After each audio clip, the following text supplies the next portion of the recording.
नमस्कार साथियों, स्वागत है आपका अपने YouTube channel YK online education में। उम्मीद है आप सब स्वस्थ होंगे। दोस्तों, पिछले वीडियो में हमने आलोचना साहित्य को पढ़ा था और कई लोग मुझसे पूछ रहे थे कि मैम क्या आलोचना साहित्य हमारे सिलेबस में दिया नहीं है, तो क्या इससे क्वेश्चन बनेंगे भी या नहीं। तो देखिए, मैं आपसे कहना चाहती हूँ, आलोचना साहित्य जो है वो हिंदी साहित्य के अंदर एक बहुत महत्वपूर्ण विषय है। और अगर आपने अपना सिलेबस ठीक से पढ़ा होगा तो उसमें एक टॉपिक दिया हुआ है कथेतर गद्य या गद्य की विधाएं। तो गद्य की विधाओं में एक आलोचना विधा भी आती है और कथेतर गद्य कहें तो उसमें भी कथा से इतर मतलब कथा के बाद जो अन्य गद्य होता है उसमें भी आलोचना साहित्य आता है। तो महत्वपूर्ण आलोचक, मैं ये नहीं कहूँगी कि आप बहुत डीप आलोचनाएं पढ़ें, मैंने भी आपको महत्वपूर्ण आलोचना और आलोचकों के बारे में ही बताया है। तो ज़रूर पढ़िए, क्वेश्चन ज़रूर बनेंगे आपसे, ठीक है। चलिए आगे बढ़ते हैं। आज हम आत्मकथा को लेकर चर्चा करेंगे। ये एक अन्य विधा है हमारे हिंदी गद्य की। और आत्मकथा यानी कि जब कोई लेखक जो है अपने स्वयं के जीवन के विषय में क्रमबद्ध तरीके से वर्णन करता है तो उसे हम आत्मकथा कहते हैं, ठीक है, अगर हम सरल सी भाषा में समझें तो। इसके बाद आगे हम बढ़ेंगे, लेकिन उससे पहले यदि आप अभी तक चैनल पर नए हो और आपने सब्सक्राइब नहीं किया है तो कर लीजिए। अपने दोस्तों के साथ शेयर करना बिल्कुल भी ना भूलिए। तो चलिए बढ़ते हैं आगे। सबसे पहले देखिए, बनारसी दास जैन कृत अर्ध कथानक 1641 ईस्वी ब्रजभाषा को हिंदी की प्रथम आत्मकथा माना जाता है। तो देखिए, इम्पोर्टेंट कथन है ये कि जो अर्ध कथानक है, आपसे पूछा जाएगा कि हिंदी की पहली आत्मकथा किसे माना जाता है। तो एक मध्यकाल में हम कह सकते हैं 1641 ईस्वी के आसपास ब्रज भाषा में एक आत्मकथा लिखी गई जिसका नाम है अर्ध कथानक, और ये लिखी थी बनारसी दास जैन कृत, ठीक है। हालांकि 1910 में सत्यानंद अग्निहोत्री की आत्मकथा मुझ में देव जीवन का विकास खड़ी बोली हिंदी भाषा में रचित पहली आत्मकथा है। अब खड़ी बोली हिंदी में रचित अगर पूछा जाए तो मुझ में देव जीवन का विकास को सबसे पहली आत्मकथा माना जाता है। लेकिन अगर हम कहें हिंदी साहित्य की पहली जो आत्मकथा है तो वो बनारसी दास जैन कृत अर्धकथानक, हालांकि वो ब्रजभाषा में थी, लेकिन ब्रजभाषा साहित्य को भी हम हिंदी साहित्य में इंक्लूड करते हैं, तो इसलिए आपको ये ध्यान रखना है, ठीक है। कई लोग श्याम सुंदर दास की जो आत्मकथा है तो उसको भी पहली आत्मकथा मानते हैं, ठीक है। तो आगे बढ़ते हैं। देखिए, और एक चीज़ और आपको यहाँ बता देती हूँ, जो अर्ध कथानक है वो पद्यात्मक रूप में लिखी गई थी, ठीक है, पद्य यानी कि कविता के फॉर्म में लिखी गई थी। देखिए, जीवनसार नाम से प्रेमचंद ने अपनी संक्षिप्त आत्मकथा हंस के आत्मकथा विशेषांक जनवरी 1931 में प्रकाशित की थी। तो हंस पत्रिका में जो प्रेमचंद थे उन्होंने अपनी जीवनी लिखी, अपनी आत्मकथा लिखी थी जीवनसार, माफ़ कीजिएगा, जीवनी अलग विधा है और आत्मकथा अलग है। जीवनी किसे कहते हैं वो हम जीवनी वाले टॉपिक में पढ़ेंगे, ठीक है। इतना समझ लीजिए कि जीवनी यानी कि किसी दूसरे व्यक्ति के जीवन चरित्र को लिखना और आत्मकथा यानी अपने जीवन चरित्र को लिखना, बस इतना डिफरेंस आप समझ लीजिए।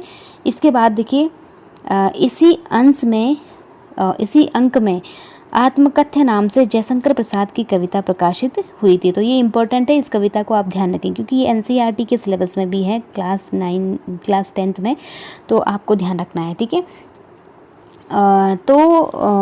यहाँ पर आपको आगे बढ़ते हैं। श्याम सुंदर दास कृत मेरी आत्मकहानी 1941 को प्रायः हिंदी की पहली प्रसिद्ध आत्मकथा माना जाता है। अब देखो, हमने ये क्या कहा था ऊपर कि जो मुझ में देव जीवन का विकास है ना, सत्यानंद अग्निहोत्री ने लिखी थी 1910 में, लेकिन ये प्रकाशित तो 1910 में हुई थी लेकिन चर्चित नहीं रही, ठीक है। मतलब कुछ खास इसको लोगों ने पसंद नहीं किया, कह सकते हैं, या बहुत ज़्यादा इसको हाईलाइट नहीं किया गया।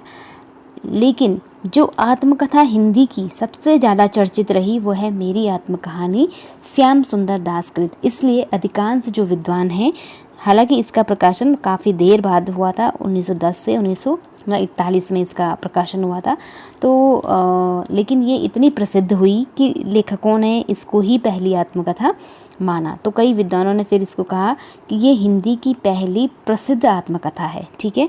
चलिए आगे बढ़ते हैं। निराला की आत्मकथा शीर्षक से 1970 ईस्वी में प्रकाशित होने वाली कृति के रचनाकार सूर्य प्रसाद दीक्षित हैं।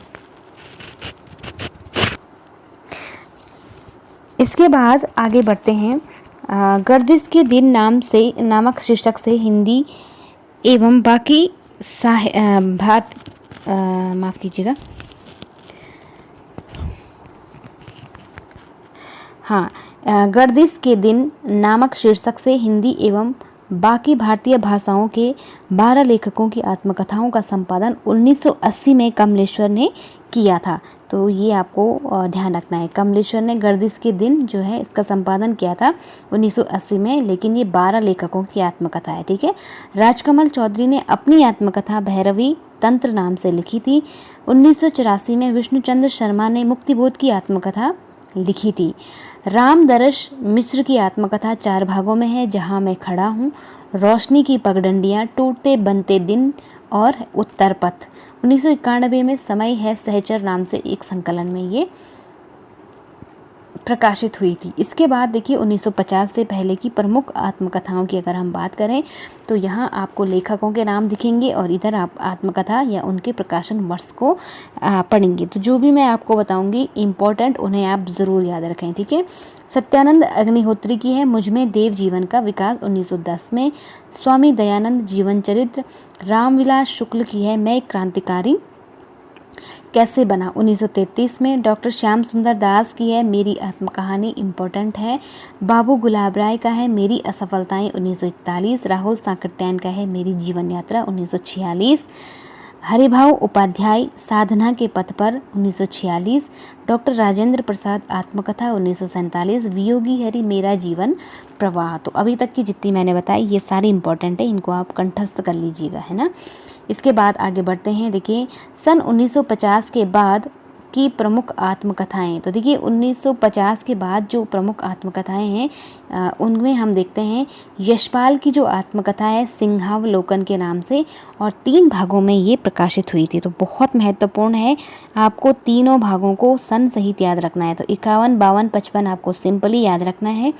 सिंहावलोकन एक ही नाम है और भाग 3 इसके हुए हैं। ठीक है। सत्यदेव परिव्राजक स्वतंत्रता की खोज में 1951 में इसका प्रकाशन हुआ था, ये भी इम्पोर्टेंट है। शांतिप्रिय द्विवेदी की आत्मकथा है परिव्राजक की प्रजा 1952। देवेंद्र सत्यार्थी की जो आत्मकथा है वो भाग 1 है जिसका नाम है चांद सूरज के वीरन 1952। भाग 2 है इसका नील यक्षिणी 1985 में। तो ये इनकी 2 भागों में प्रकाशित आत्मकथा है। गंगा प्रसाद उपाध्याय का है जीवन चक्र। चतुर्सेन शास्त्री, ये इम्पोर्टेंट है, यादों की परछाइयाँ मेरी आत्मकहानी। ठीक है। 2 भागों में इन्होंने इनको लिखा था। सेठ गोविंद दास की है आत्मनिरीक्षण, इम्पोर्टेंट है, 3 भागों में है ये। देवराज उपाध्याय की है बचपन के 2 दिन यौवन के द्वार पर। तो ये भी इम्पोर्टेंट है, इनकी काफ़ी इम्पोर्टेंट है ये, बचपन के 2 दिन यौवन के द्वार पर। ठीक है। और 1958, 1970। पद्मलाल पुन्नालाल बख्शी की है मेरी अपनी कथा। पांडे बेचन शर्मा उग्र की है अपनी खबर 1960 में। संत राम बीए मेरे जीवन के अनुभव। भुवनेश्वर प्रसाद मिश्र माधव की है जीवन के 4 अध्याय। अब यहाँ पे जो सबसे ज़्यादा इम्पॉर्टेंट है वो है हरिवंश राय बच्चन की आत्मकथा, जो कि लगभग मैंने देखा है हर एग्ज़ाम में पूछी जाती है, चाहे वो एक पूछी जाए या चारों के चारों पूछी जाए, लेकिन पूछी ज़रूर जाती है। तो सबसे पहली है क्या भूलूं क्या याद करूं 1969। इनको आप सन सहित क्रमशः याद रखें। ठीक है। भाग 2 है नीड़ का निर्माण फिर 1970। भाग 3 बसेरे से दूर 1978। भाग 4 है 10 द्वार से सोपान तक, ये है 1985 में। ठीक है। तो इनको आप ध्यान रखें, हो सकता है आपको मिलाने के लिए आ जाए, उनकी एक तरफ आत्मकथा दे देंगे और एक तरफ उनके प्रकाशन वर्ष दे देंगे, तो आपको इस तरह से मिलाने के लिए आ सकता है, तो आपको ध्यान रखना है। या उनसे यह पूछा जाएगा कि हरिवंश राय बच्चन की जो आत्मकथा है वो सही क्रम क्या है, और सही क्रम आपको इसी क्रम से इसको याद रखना है। ठीक है। अगला है वृंदावन लाल वर्मा की है अपनी कहानी। रामावतार अरुण की है अरुणायन। कृष्णचंद्र की है आधे सफ़र की पूरी कहानी। बलराज साहनी की है मेरी फिल्मी आत्मकथा रामविलास शर्मा की है घर की बात। शिव पूजन सहाय की है मेरा जीवन। तो रामविलास शर्मा और शिव पूजन सहाय का ध्यान रखेंगे आप, ठीक है। इसके बाद है हंसराज रहबर की आत्मकथा 4 खंडों में है मेरे 7 जन्म। रामदरस मिश्र की है सहचर है समय फुर्सत के दिन। तो दोनों ही याद रखेंगे आप। सहचर, हालांकि इनकी आत्मकथा 4 भागों में प्रकाशित हुई है। कन्हैया लाल मिश्र प्रभाकर की है तपती पगडंडियों पर पद यात्रा। तो ये इम्पोर्टेंट है, ठीक है। फणीश्वर नाथ रेणु की आत्मकथा है आत्मपरिचय। अमृतलाल नागर का है टुकड़े टुकड़े दास्तान 1986 में। डॉक्टर नगेंद्र की है अर्धकथा, इम्पोर्टेंट है 1988 में, ठीक। आगे बढ़ते हैं। रामविलास शर्मा की आत्मकथा है अपनी धरती अपने लोग 1996। रविंद्र कालिया की आत्मकथा है गालिब छोटी शराब 2000 में लिखी थी। कमलेश्वर की आत्मकथा है जो मैंने जिया भाग 1 का नाम 1992 में प्रकाशित हुई थी। भाग 2 है यादों का चिराग 1997। भाग 3 है जलती हुई नदी 1999, ठीक। अगला है भगवती चरण वर्मा कहीं न जाए का कहिए 2001। या राजेंद्र यादव मुड़ मुड़ कर देखता हूँ। तो ये बहुत महत्वपूर्ण है, इसको आप ध्यान रखेंगे। 2001 में अखिलेश की है और वह जो यथार्थ था। भीष्म साहनी की आत्मकथा है आज के अतीत।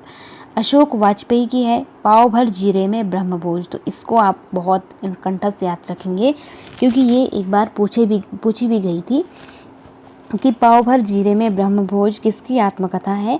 तो ये अशोक वाजपेयी की है क्योंकि ये वर्तमान साहित्यकार हैं, आधुनिक साहित्यकार, तो इनकी पूछी जा सकती है, ठीक है, जो फेमस रही हैं। 2003 में इसका प्रकाशन हुआ था।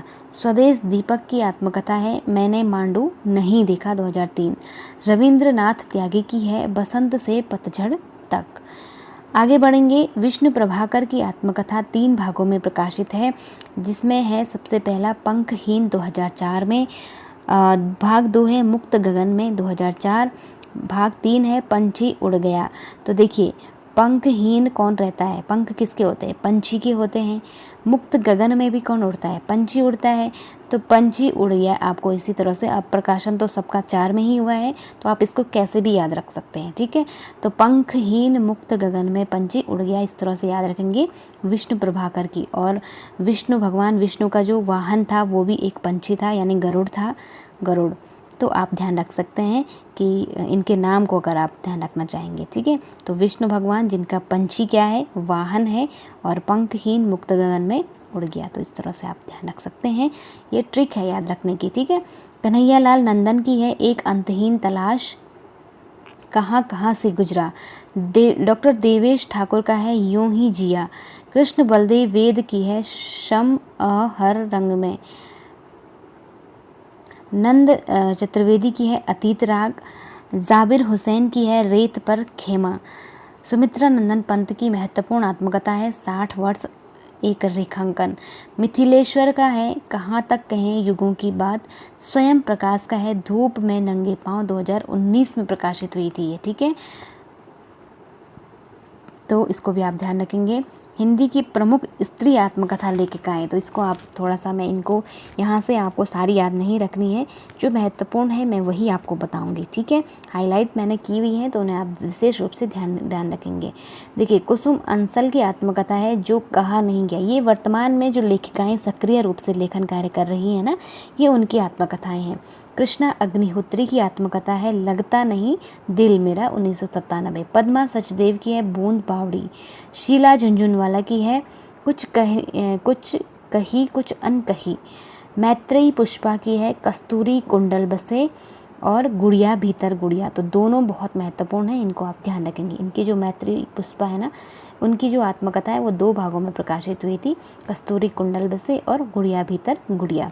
रमणिका गुप्ता की है हादसे और आफुदरी, महत्वपूर्ण है, ध्यान रखेंगे, ठीक है। मन्नू भंडारी की आत्मकथा है एक कहानी, यह भी, इसको प्रकाशन सहित याद रखेंगे 2007 में। प्रभा खैतान की है अन्या से अनन्या, इसको भी आप सन सहित याद रखेंगे, ठीक है। चंद्र किरण सोनरेक्सा की है पिंजरे की मैना। और इसके बाद है ममता कालिया की है कितने शहरों में कितनी बार। और चंद्रकांता की या हाशिए की इबादत है। ठीक है, हिंदी में कुछ दलित आत्मकथाएं भी लिखी गई हैं, आपसे पूछा जा सकता है, तो इसलिए आपको इस तरह से इन्हें ध्यान रखना है। मोहनदास नेमिष-राय ने लिखा है अपने अपने पिंजरे 1995 में 2 भागों में।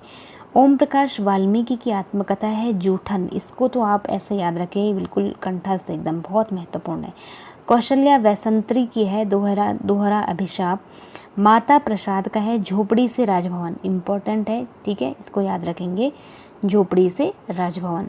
सूरजपाल सिंह चौहान की है तिरस्कृत और संतप्त, इनकी भी बहुत महत्वपूर्ण है, इसको भी आप ध्यान रखेंगे। ठीक, तो चलिए दोस्तों, आज की ये आत्मकथाएं हमने पढ़ी, महत्वपूर्ण आत्मकथाओं के बारे में मैंने आपको बताया। कोशिश करिए नोट्स बनाने की, इनको ऐसे ही याद रखें, जो भी मैंने इम्पोर्टेंट बताई हैं, जो हाईलाइटेड हैं, उन्हें आप याद रखेंगे, इन्हीं में से आपसे प्रश्न पूछे जाएंगे। तो आज का वीडियो इतना ही है, उम्मीद है आपको पसंद आया होगा। यदि थोड़ा सा भी हेल्पफुल लगा, थोड़ा सा भी अगर आपको लगा कि इसमें से आपको काफ़ी जानकारी कुछ मिला है, कुछ जानकारी मिली है, तो लाइक ज़रूर कीजिएगा। इस वीडियो पर अपना फीडबैक ज़रूर दीजिएगा। कुछ क्वेश्चन अगर आपके हैं तो वो भी कमेंट सेक्शन में ज़रूर लिखिएगा। मिलते हैं किसी अगले टॉपिक में, और अगला टॉपिक आप स्वयं बताएंगे कि किस पर वीडियो चाहते हैं। मिलते हैं अगले सेशन में किसी नए टॉपिक के साथ। तब तक के लिए आप लोग पढ़ते रहें, अपना और अपनों का ध्यान रखें। नमस्कार।